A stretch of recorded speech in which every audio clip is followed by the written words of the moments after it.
Bismillahirrahmanirrahim. Alhamdulillahirabbil alamin. Salatu salam ala asyrafil anbiya'i wal mursalin. Nabiyina Muhammadin wa ala alihi wa sahbihi ajmain. Assalamualaikum warahmatullahi wabarakatuh.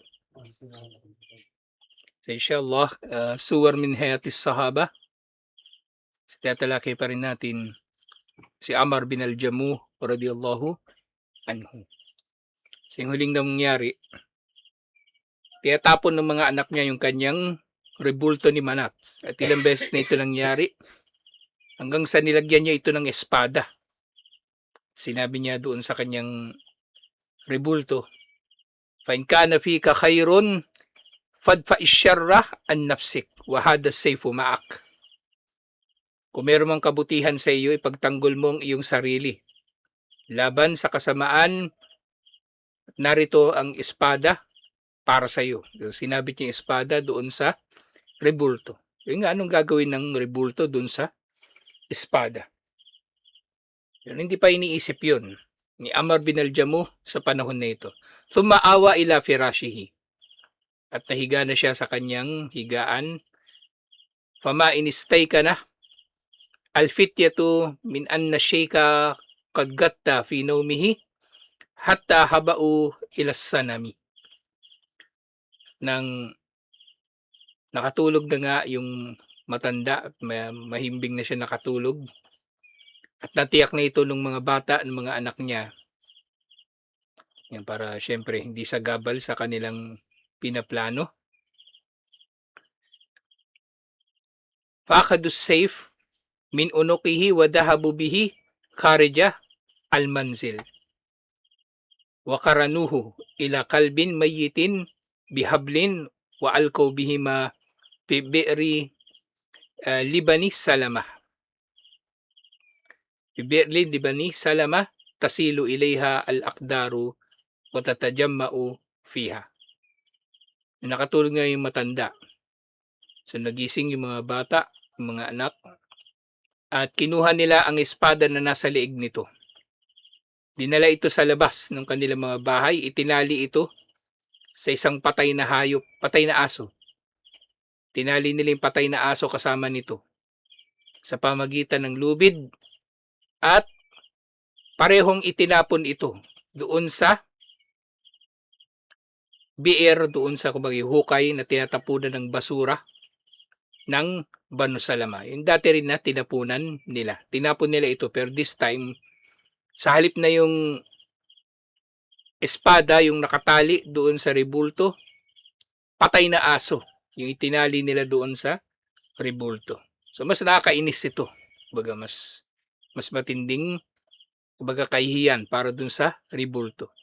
Falamma staykada shayku walam yajidis sanama kharaja yaltamisuhu. Nang nagising ni matanda at hindi niya makita yung kanyang rebulto, lumabas ito at hinanap niya ito. Fawajadahu mukibban ala wajhihi fil bi'r. At natagpuan niya ito na unang ulo, nakataob doon din sa tapunan na ng basura, makrunan ila kalbin mayyit, na nakatali sa isang patay na aso, wakad suliba minhu safe, at inalis na dito yung espada nito. Nawala yung espada ng kanyang rebulto. Hindi nagamit ng rebulto para ipagtanggol ang sarili nito.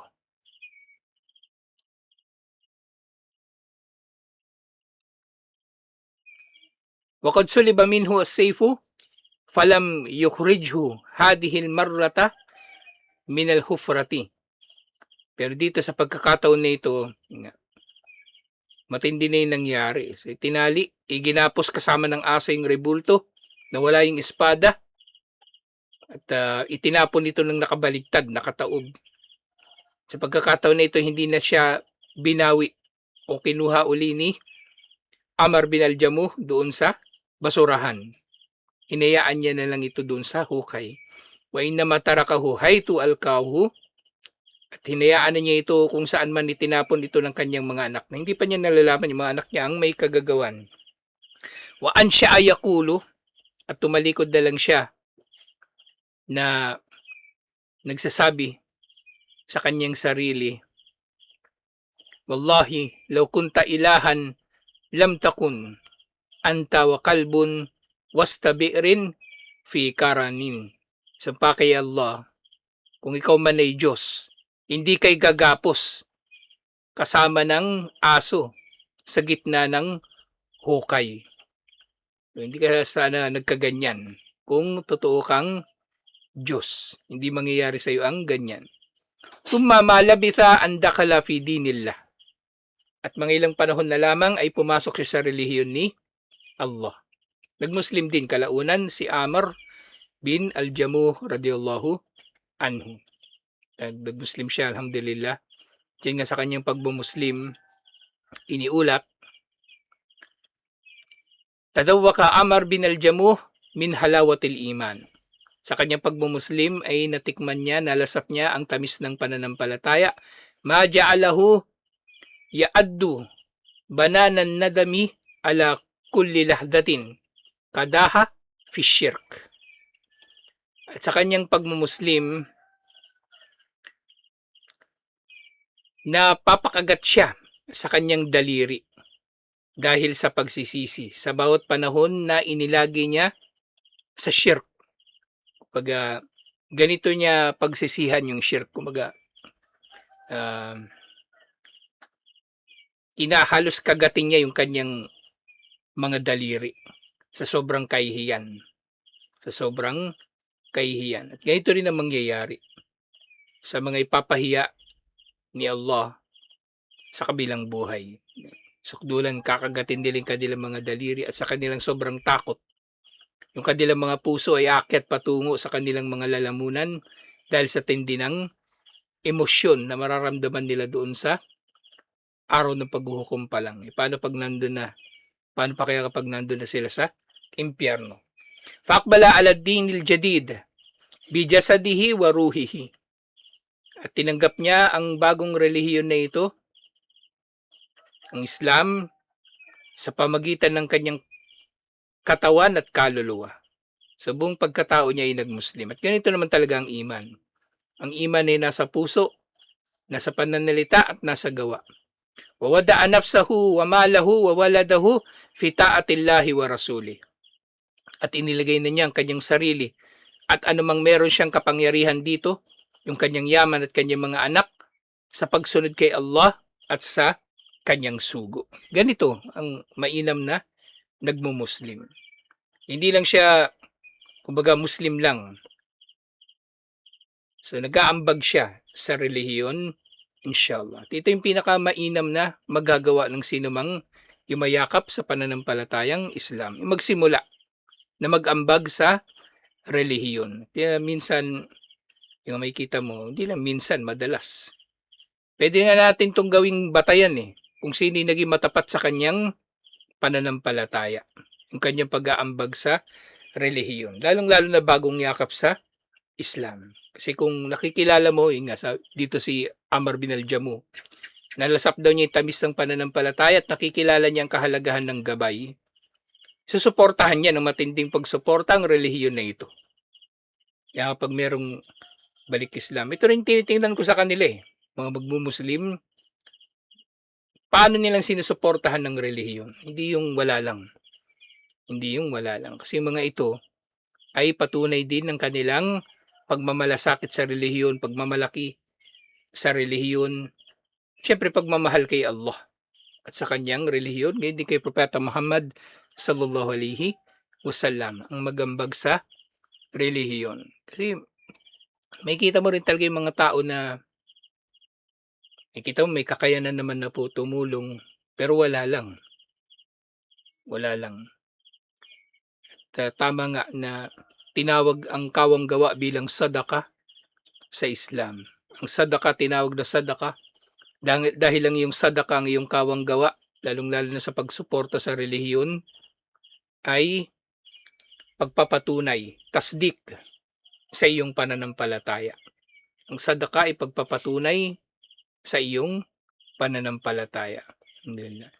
So ganito si Amr bin al-Jamuh na dapat natin magiging huwaran, insyaAllah. Wa ma huwa illa kalilun hatta kanat Uhud.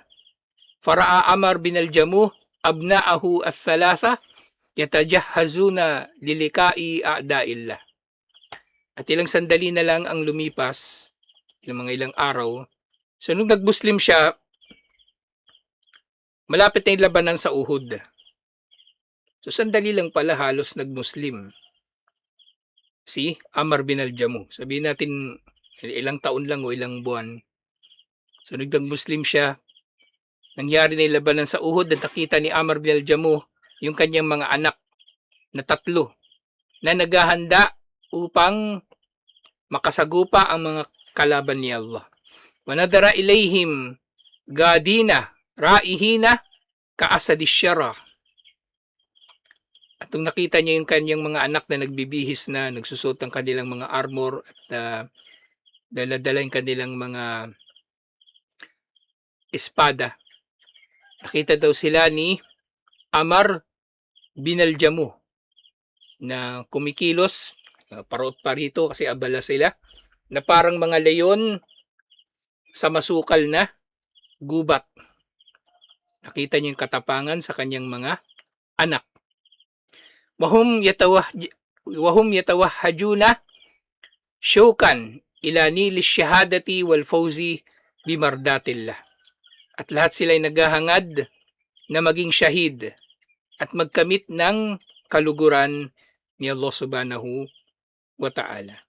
Sa lahat ng gagawin natin, inshallah, kunin na natin o hangarin natin yung pinakamainam na gantimpala na makakamit natin. O pinakamainam na makakamit natin sa gawain na yun. Dito sa jihad, di ba? Ang hangad nila, syahada. Kung hindi man sila masyahid, syempre, nandun ang tagumpay. At syempre, naroon din ang tagumpay sa pamagitan ng kaluguran ni Allah subhanahu wa ta'ala. Sa lahat ng gagawin ng tao, pagsikapan niya yung pinakamainam na reward na makukuha niya sa bawat gawain niya. Sa sala, gawin niyang kumpleto ang kanyang sala, sa gayon kumpleto rin ang kanyang gantimpala, inshallah. Pa'atara al-mawqifu hamiyatahu. At sa sumunod nga ng mga, nakapag-ready na yung kanyang mga anak. Nahimok siya, naantig siya dun sa nakita niya sa kanyang mga anak. Wa azama ala an yagdua ma'ahum ilal jihadi tahta rayati Rasulillahi sallallahu alaihi wasallam. At dahil dito siya ay nanindigan na rin na siya ay sasama sa kanila patungo sa jihad sa ilalim ng bandila ni Propeta Muhammad sallallahu alaihi wasallam. Lakin al-fitya ajma'u ala man'i abihim mimma azama alayh. Subalit ang mga bata, nagkaisa sila na pigilan ng kanilang ama na sumama sa kanila. Na siyang gusto niyang gawin nga, sumama sa kanila. Fahuwa shaykun kabirun, ta'inun fissin. Dahil siya raw ay matanda na masyado. At kumbaga yung kanyang edad ay masyado ng matanda, masyado ng marami yung bilang ng kanyang mga taon at mahina na siya. Wa huwa ila dalika urjun shadidul araj. At bukod pa rito sa kanyang pagiging matanda, wa huwa ila dalika a'raju shadidul araj. Siya ay merong matinding kapansanan. Waqad adarahullahu azza wa jalla fiman adarahum. At kung tutuusin, kabilang na siya doon sa mga pinahintulutan ni Allah na huwag lang sumama sa jihad. Pinaumanhinan na sila ni Allah. Yung mga may kapansanan. At iba pa, halimbawa, yung mga walang kakayanan, natustusan ng kanilang mga sarili sa jihad. Lalo na itong si Amr bin al-Jamuh. Meron siyang kapansanan. So, maring nagtustos siya para sa jihad. Inarmasan niya yung mga tao, binilhan niya ng armas o pinahiram, lalo na yung kanyang mga anak. Kung tutusin, sapat na yun para sa kanya. Pero mas gusto pa rin niya na sumama sa jihad. Pero nga sinabi ng kanyang mga anak, Ya abana innallaha adarak. O aming ama, tunay na si Allah ay nagpaumanhin na sa iyo. Nagpahintulot sa iyo na hindi sumama sa jihad. Fa'allama tukallifu nafsaka ma afaqallahu minhu, pinagmanhinan ka na ni Allah. So bakit kailangan mo pang pilitin ang iyong sarili, pahirapan ng iyong sarili mula sa isang bagay na pinaumanhinan ka na ni Allah mula rito?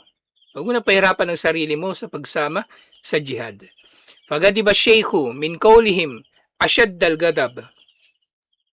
Pero nagalit daw yung matanda sa kanilang sinabi ng matinding galit.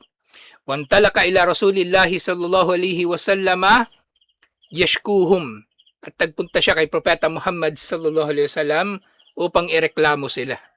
So yun yung pinunta niya. Ireklamo niya yung mga anak niya na pinagbabawalan siyang sumama sa jihad. Yan. Siyala. Pero yun yung yung masamang tao, yun yung mahilig magreklamo eh. Daming sinusumbungan. Kung sino-sino, kung kani-kanino, nagsusumbong. Pwede si Amr bin al-Jamu. Ito yung sinumbong niya. Pinagbabawalan siya ng kanyang mga anak na gumawa ng mabuti. Samantalang mga tao ngayon, nagre-reklamo, nagsusumbong kung kani-kanino kapag pinagbabawalan sila na gumawa ng masama. Napakalayo talaga natin sa mga sahaba. Sabi niya, Ya Nabi Allah, sallallahu alaihi wasallam, o propeta ni Allah. Kasi ganito siya tawagin ng mga sahaba. Yung mga sahaba, hindi nila tinatawag si Propeta Muhammad sallallahu alaihi wasallam bilang Muhammad. Tinatawag nila si Propeta Muhammad sallallahu alaihi wasallam bilang Rasulullah o ito, Nabiyullah. Sabi niya, Inna abna'i haula'i yuriduna an yahbisuni an hadal khairi wa hum yatadarrauna bi anni a'raju. Sabi niya kay Propeta Muhammad sallallahu alaihi wasallam, o propeta ni Allah, yung mga anak ko, gusto nila akong pigilan mula sa kabutihan na ito. Dahil daw sa ako ay may kapansanan. Yan yung reklamo niya kay Propeta Muhammad sallallahu alaihi wasallam. Wallahi inni la arju an ata'a bi arjati hadihi al-jannah. Yan nga sabi niya, sumpa kay Allah, gusto ko pa nga sana na makapasok sa paraiso sa pamagitan ng kapansanan ko na ito. Hindi siya magpapapigil sa kanyang kapansanan at nais pa niya na yung pagsisikap niya sa kabila ng kanyang kapansanan ay magiging dahilan na makakapasok siya sa paraiso. Wa qala Rasul alayhi salatu wassalam li abnaihi, at yun nga sinabi ni Propeta Muhammad sallallahu alaihi wasallam sa kanyang mga anak, da'uhu, hayaan ninyo siya, la'alla Allah azza wa jalla yarzuquhu ash-shahadata, dahil maaring si Allah ang marangal at ang makapangyarihan ay magbibiyaya sa kanya ng shahada, ng pagiging shahid sa labanan. Fakallaw anhu id'anan li amri Rasulillahi sallallahu alaihi wasallam. At yun nga, hinayaan na nila siya ayon sa utos ni Propeta Muhammad sallallahu alaihi wasallam. Wa ma in azifa waqtul khuruj hatta wadda'a Amr bin al-Jamuh zawjatahu wada'a mufarikin la yaud. At nang dumating na ang oras ng paglisan, nagpaalam na si Amr bin al-Jamuh sa kanyang asawa ng pamamaalam ng isang tao na hindi na magbabalik.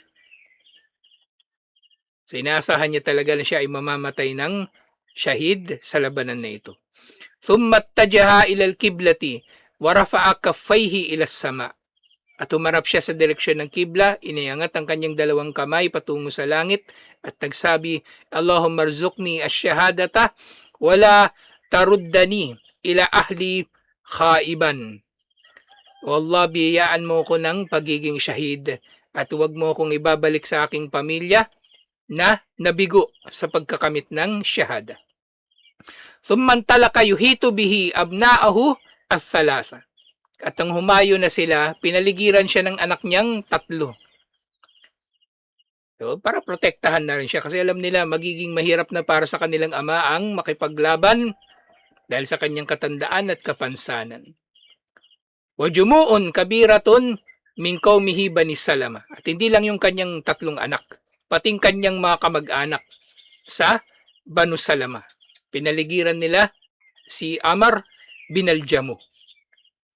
Walamma hamiya watisul ma'raka wa tafarraqa an-nasu an Rasulillahi sallallahu wasallamuhu alayhi syuhida Amr bin al-Jamuh yamdi fir ra'ili al-awwal. At to sa Uhud, so alam naman natin nagkagulo doon, di ba? Nagkagulo na nasira yung kanilang formation.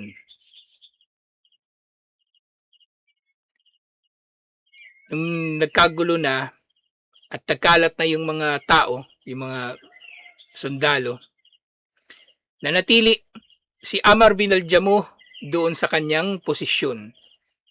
Kasama yung kanyang mga kamag-anak at pati mga anak niya. Dahil isang paa lang talaga yung nagagamit niya para makaabante siya, tumatalon siya sa pamagitan ng kanyang isang paa. Biro niya, lalaban ka na merong isang paa lang. So napakahirap, bagbalanse pa lang napakahirap na eh. Pero hindi siya nagpapigil sa kanyang kapansanan. So nanatili siya doon sa unang linya, yung front line ng mga sundalo. Siyempre hindi siya pinabayaan ng kanyang mga anak, nandun din sila. Wayathibu ala rijlihi as-sahiha wathban. Ito yung ginagawa niya, tumatayo siya sa isang paa niya at para makaabante siya, tumatalon-talon siya. Nakita na ako ng ganun eh. Yung iba kasi nagsasaklay, di ba, pag isa yung paa.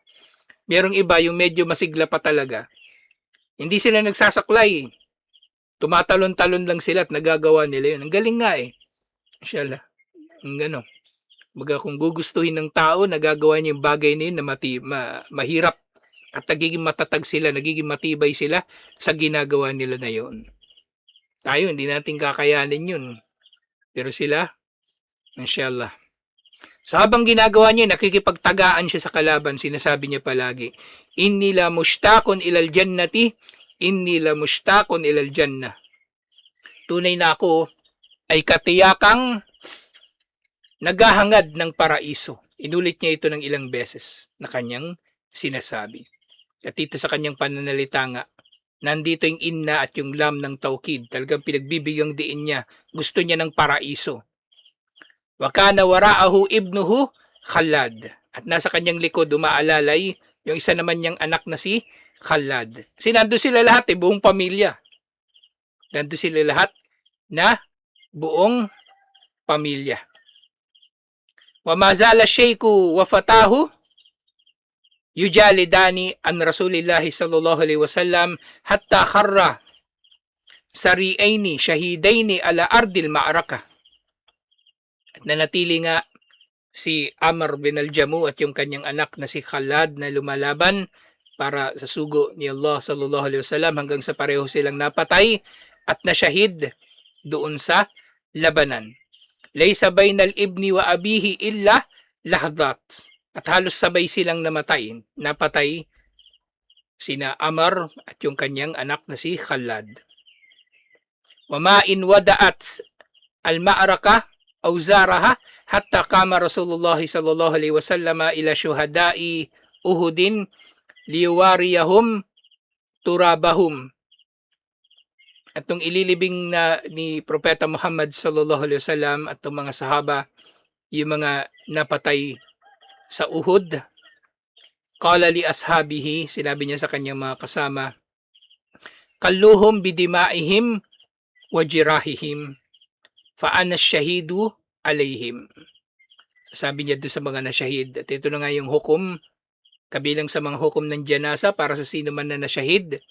Yung sabi niya, hayaan ninyo ang kanilang mga dugo at kanilang mga sugat. Hindi na sila huhugasan. Hayaan ninyo ang kanilang mga dugo at sugat dahil ako ang magiging saksi para sa kanila. At nabanggit niya yung hadith, mamin muslimin yuklamu fi sabilillah. Walang sinumang muslim ang mapapatay sa landas ni Allah o masusugatan. Walang sinumang muslim ang masusugatan sa landas ni Allah illa ja'a yawmal qiyamati yasilu daman. Liban na lamang nabubuhayin siyang muli sa araw ng paghuhukom na tumatagas pa ang kanyang dugo.